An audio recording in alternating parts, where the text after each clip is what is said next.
Salve, salve, torcedor corintiano, torcedora corintiana, amigos, torcedores dos clubes, sejam todos bem-vindos aqui no canal Tu És Orgulho. E hoje lhes trago mais um vídeo no canal. E no vídeo de hoje vamos falar um pouquinho sobre o majestoso de amanhã de São Paulo e Corinthians no Morumbi às 9 horas da noite, tá? Com o mandante aí o São Paulo, o terceiro clássico do Corinthians e último no primeiro turno. O Corinthians tem uma derrota contra o Palmeiras, uma vitória contra o Santos e agora busca um bom resultado contra o São Paulo lá na casa deles, tá bom? No vídeo de hoje iremos fazer a retrospectiva dos últimos 6 jogos de cada time, tá bom? Os gols sofridos, os gols marcados e também a arbitragem, provável escalação do Coringão, tá? Para vocês aí darem a sua opinião e o que vocês mudariam nessa provável escalação, tá bom? Antes, peço que vocês já deixem um like, tá? Se inscrevam no canal, ative o sininho e compartilhe com seus amigos. Se você não gostou do vídeo, você pode tirar o like no final lá, não tem problema, tá bom? Mas é isso. Antes de iniciar, tá? Peço que nos desculpem por não ter bunker mosqueteiro na terça-feira, tá? O Breno acabou ficando sem internet, como vocês sabem, ele que opera as lives aqui, tá? Mas semana que vem, pré-jogo, terça-feira, se Deus quiser, se não acontecer nenhum imprevisto, vai ter o pré-jogo de Corinthians e Cruzeiro na Neoquímica Arena, tá bom? Vamos lá. O árbitro escalado para o jogo de amanhã é ele mesmo, né? Sempre ele, com 4 gols anulados já no campeonato contra o Corinthians. Anderson Daronco, tá? E tem gente que falaram que o Corinthians ia jogar com 12 amanhã. Continue pensando assim e vocês vão ver realmente o nível de arbitragem. Não é que ele apita para um lado ou para o outro, tá? Ele não deixa o jogo correr. O Anderson Daronco, ele é um árbitro que ele apita de longe, porque ele não tem condição física para ficar perto do lance. E sempre que o jogo vai prosseguir num contra-ataque, ele apita uma falta qualquer, porque ele sabe que não vai conseguir acompanhar a jogada, porque ele não vai conseguir correr, ele não tem condição física para isso, vai estar morrendo, suando igual uma tampa de chaleira, tá? Então, esse é o nível de Anderson Daronco. Então não é que ele vai apitar para um lado ou para o outro, é que ele é ruim mesmo e vai prejudicar o espetáculo, tá? O auxiliar 1 é o Rafael da Silva Alves, o auxiliar 2 é o Thiago Augusto Caps e o quarto árbitro é o João Vitor Gobi. No VAR operando tem o Daniel Nobre Lins. Então, tirando o quarto árbitro, que é aqui de São Paulo, os demais são do Rio Grande do Sul, tá bom? Como eu falei no começo do vídeo, o jogo vai ser no Morumbi às 9 horas da noite com transmissão do Premier, tá? Vamos colocar o retrospecto aqui do Corinthians nos últimos 6 jogos, tá? O Corinthians nos últimos 6 jogos ele tem uma vitória, 2 derrotas e 3 empates, com 4 gols marcados e 4 gols sofridos. O São Paulo, por sua vez, tem nos últimos 6 jogos, tá? Lembrando que os dois tiveram uma parada no Super Mundial, então tem um espaço de tempo nesses jogos aí, tá? Nos últimos 6 jogos do São Paulo, o São Paulo tem uma vitória, tá? 4 derrotas, 1 empate, 6 gols marcados e 12 gols sofridos. Então, o São Paulo aí nos últimos jogos sofreu bastante gols, tá? Mas claro, tem um espaço de tempo aí, mudança de treinador, tá? Então, é algo que é mais por estatística mesmo. Beleza? A provável escalação de amanhã a gente tem o Hugo Souza no gol, Félix Torres na lateral direita, André Ramalho na zaga pelo lado direito, no lado esquerdo a gente pode ter o Gustavo Henrique ou o Kaká, na lateral esquerda Angileri ou Bidu, tá mais pro Bidu do que pro Angileri. De primeiro volante a gente tem o Ranieri, no lado esquerdo do meio de campo a gente tem o José Martins, no lado direito o Carrilho, na ponta do losango a gente tem o Rodrigo Garro. Lá na frente a gente tem o retorno do Memphis, que estava suspenso no jogo contra o Ceará. E do lado dele pode ter o Romero ou o Yuri Alberto. Tá, eu coloquei o Yuri aqui porque o Yuri sim pode ser que seja relacionado para o jogo. Tá, e se o Yuri for relacionado, a gente sabe que ele vai fazer de tudo para querer ser titular. E vai dar realmente a vida para se recuperar 100%. Os desfalques definitivos, não sei se são desfalques ou reforços, mas é bom apontar. Hugo lateral e o volante Michael, tá bom? Vamos lá. Já partindo agora para análise do pré-jogo, né? Para análise do pré-jogo, análise do jogo. Eu não tenho aqui a provável escalação do São Paulo, mas provavelmente deve ser uma bem parecida com a do jogo contra o Bragantino. Então eu vou falar muito pelo lado do Corinthians aqui, como sempre. Então eu não vou. Alguns adversários eu gosto de apontar, mas como eu não acompanho o São Paulo, eu não vou aqui dar palpite de como eles vão jogar e de como eles jogam, até porque também é início de trabalho, tá? E para não causar polêmica, eu sei que muita gente não consegue separar uma análise achando que eu sou clubista só porque eu tô aqui no canal do Corinthians, achando que eu tô desrespeitando o adversário. então não vou nem citar o São Paulo aqui para evitar muitas polêmicas, tá? O Corinthians, retrospecto do Corinthians no Morumbi nos últimos jogos não vem sendo bom, o Corinthians vem perdendo boa parte dos jogos, o Corinthians não vence no Morumbi desde aquele 2-1 na época do Fernando Lázaro com 2 gols do Adson, o jogo que o Roger Guedes acaba com o jogo, né? E depois de lá o Corinthians vem fazendo jogos muito ruins no Morumbi, né? A gente tem aquela derrota traumática com o gol do Lucas, que tem a polêmica do gol de mão, Copa do Brasil. A gente tem a derrota de virada, que foi o primeiro gol do Romero na volta dele. A gente tem a derrota nesse ano, mesmo a gente sendo campeão paulista. O único jogo que a gente perde no campeonato é para o São Paulo, né? Então a gente tem algumas derrotas aí nos últimos confrontos contra o São Paulo. O São Paulo vem entendendo melhor o que é um clássico do que o Corinthians nos últimos anos, tá? A última vitória do Corinthians para valer contra o São Paulo, como eu falei, foi no Morumbi, foi o jogo do Adson, que ele faz 2 gols, e na Arena foi aquele 2-1 com 2 gols do Renato Augusto. Então faz tempo que o Corinthians não consegue se impor frente ao São Paulo, que historicamente os torcedores São Paulinos podem ficar bravos comigo, e aí cada um não tem importância, tá? Eu tô falando dados. O São Paulo historicamente é um freguês do Corinthians em questão de números, em questão de confrontos diretos, tanto na Neoquímica Arena, que aí é um esculacho. No Morumbi também a gente tem mais história que eles, Pacaembu também, e aí assim vai, tá? É um esculacho a gente colocar os números aqui, e podem ficar bravos que não. Mas, como eu falei, eu sou uma pessoa justa aqui. Nos últimos anos o São Paulo vem sim se impondo melhor do que o Corinthians nos clássicos, vencendo os seus jogos com propriedade, tá? Ano passado venceu por 3-1 lá em Brasília, esse ano meteu mais um 3-1, né? Conseguiu quebrar o tabu aí de tantos anos sem conseguir nunca ter ganhado uma partida na Neoquímica Arena, e conseguiu quebrar esse tabu. Então o São Paulo vem sendo melhor que o Corinthians nos últimos majestosos, e aí eu não tenho problema nenhum de falar, tá? Mas se eu colocar o histórico aqui, vocês vão ver que é um esculacho, tá? Amanhã eu imagino que o Dorival, eu sempre coloco aqui, o Dorival conhece bastante peças do time do São Paulo, embora tenha mudado muito desde a época que ele estava lá.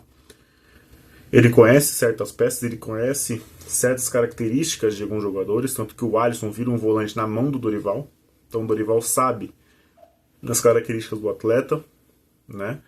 O Dorival conhece bastante peças do time do São Paulo. Talvez isso seja um trunfo para nós, talvez não. Talvez isso não vai entrar em campo.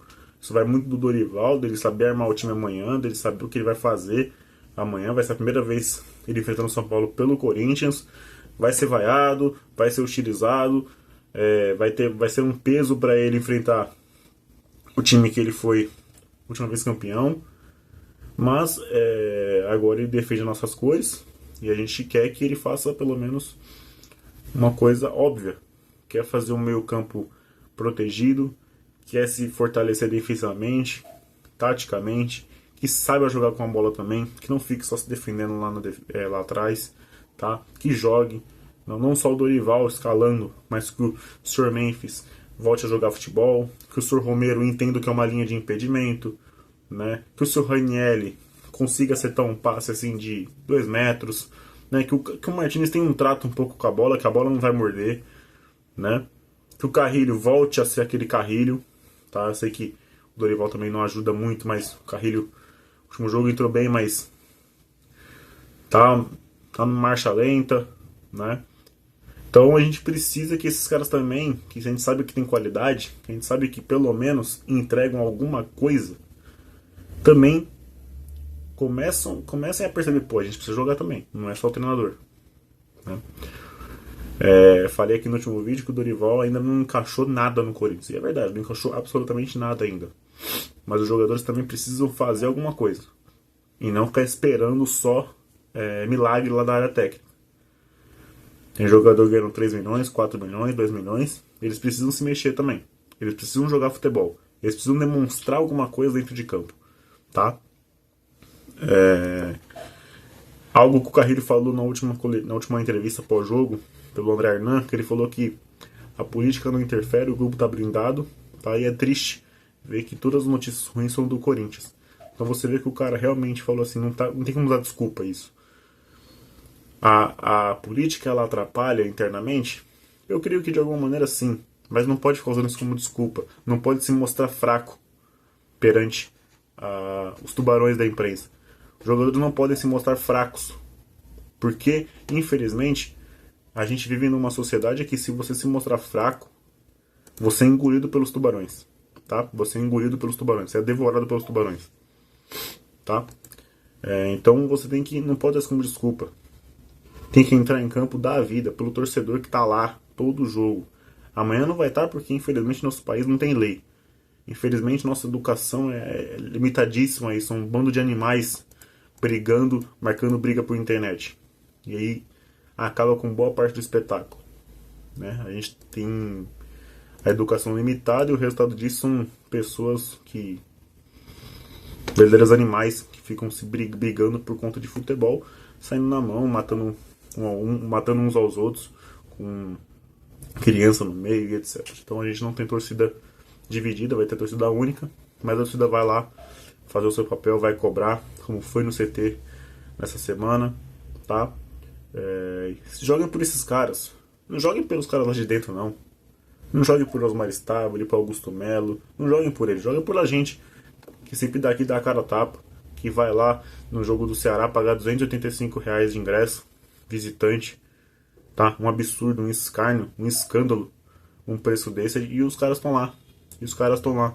Não só o ingresso, tem que pagar muitas vezes viagem, gasolina, fazer um trampo do cacete, sair no sábado para chegar na quarta.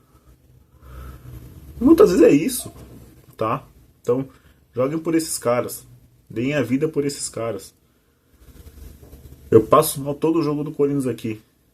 Porque eu, infelizmente, sou prejudicado pela questão de venda de ingresso, que tá uma tristeza, que sempre foi. Então, às vezes, eu não consigo ir nos jogos. Mas... joguem por a gente também, que fica em casa passando mal, passando raiva. Vem aqui dar a cara a tapa, é xingado nos comentários, tá? Pela torcida dividida. Por essas doenças que estão dentro do clube, que dividiram a torcida. Então a gente não pode vir aqui falar uma coisa que a gente é massacrado, né? Então joguem por a gente, joga pros caras que estão na torcida sempre no estádio, apoiando. Não vai a um segundo vocês, cara. Valorizem isso. Vocês não são vaiados, vocês não são xingados durante o jogo, mano. Depois do jogo vai ter cobrança, mas durante o jogo não vai ter, tá? Volto a repetir, não vai ter torcida do Corinthians amanhã no Morumbi? Não vai ter. Mas os caras vão fazer o papel de longe, cara. A gente vai estar aqui torcendo, gritando pra cacete, tá? Ai, pô, não é... O objetivo amanhã não é ganhar do São Paulo e afundar o São Paulo do ano de rebaixamento, ou etc. Não, o Corinthians precisa ganhar por si mesmo. O Corinthians precisa ganhar por si mesmo. Pra dar uma resposta pro torcedor, pra voltar a vencer um clássico. Pra voltar a ter um sabor de vencer um clássico, vencer o majestoso. Não é ganhar pra afundar o São Paulo, é ganhar por si mesmo, ganhar por si próprio, tá? Essa escalação, a gente é o que tem. O Mateuzinho tomou aquele amarelo inútil, imbecil, como sempre toma, né? Mesmo cartão imbecil que o Memphis tomou no domingo, mesmo cartão imbecil que o Romero tomou no domingo também. De mentalidade pequena, cérebro de ervilha, correto? Mas é o que tem, tá? Então vai com o Félix Torres mesmo, ou vai com o Charles ali, não sei. O recorte é pequeno, mas o Charles contra o Bahia de ala lateral foi até que ok. Nota de recorte 5, melhor do que Léo Maná. Claro que não é difícil, mas eu iria de Félix Torres.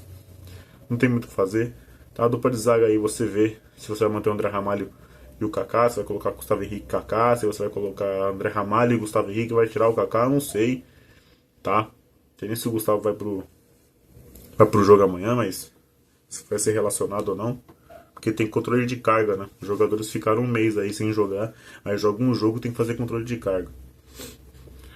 Mas é isso, tá? Não tem muito o que falar. Eu vou torcer pra caramba como a gente sempre torce. A gente vai torcer pra caramba, vai passar mal, vai ficar com raiva, vai ficar revoltado, vai ficar feliz com o Corinthians vencendo ou não.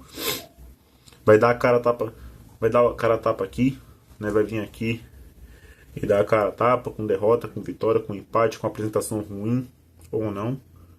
Como a gente sempre vem. Tá bom? Que o Garro, depois de muito tempo, vai jogar contra o São Paulo. Ele deu um jogo contra o São Paulo só e depois teve sempre machucado, suspenso. Que ele faça um bom jogo amanhã também. A gente precisa do Garro jogando bola. O gramado dos caras são bons, então a bola vai correr, tá? Se não chover, porque aí sim o gramado fica horrível lá. Gramado no sequinho, gramado é bom, gramado a bola corre, é bom pro Garro, é bom para um jogador de qualidade, tá? Romero, linha de impedimento, tá, filho? Se você ficar à frente dos zagueiros, tá impedido. Linha de impedimento, diminui a passada para correr. Memphis, vamos ganhar mais duelo, vamos ganhar mais drible. Falando do Memphis, quanto o Palmeiras, você entendeu o que é o Palmeiras. Você entendeu o espírito. Você bate nos caras, manda os caras levantar, derruba os caras no chão, xinga os caras, sobe em cima da bola, dá caneta, dá rolinho. Você entendeu o que é um derby. Aparentemente você entendeu o que é um derby. Entenda também o que é um majestoso. Embora o derby seja muito mais importante pra gente, seja muito mais histórico pra nós, seja muito mais impactante pra nós, é óbvio, o Palmeiras é nosso maior rival. O majestoso, São Paulo também é um rival nosso. São Paulo também é um clássico. Entenda também o que é um clássico. Derruba os caras no chão, manda os caras levantar. Também faça isso. Também sinta o jogo como você sente quando vai jogar contra o Palmeiras. Eu sinto que você joga diferente contra o Palmeiras. Você joga com mais vontade. Entenda, alguém mostre pra ele aí no Corinthians que o São Paulo também é um clássico. O São Paulo também é um rival. Jogue bola contra eles também. Tá bom? É isso. Rapaziada, vídeo rápido, tá?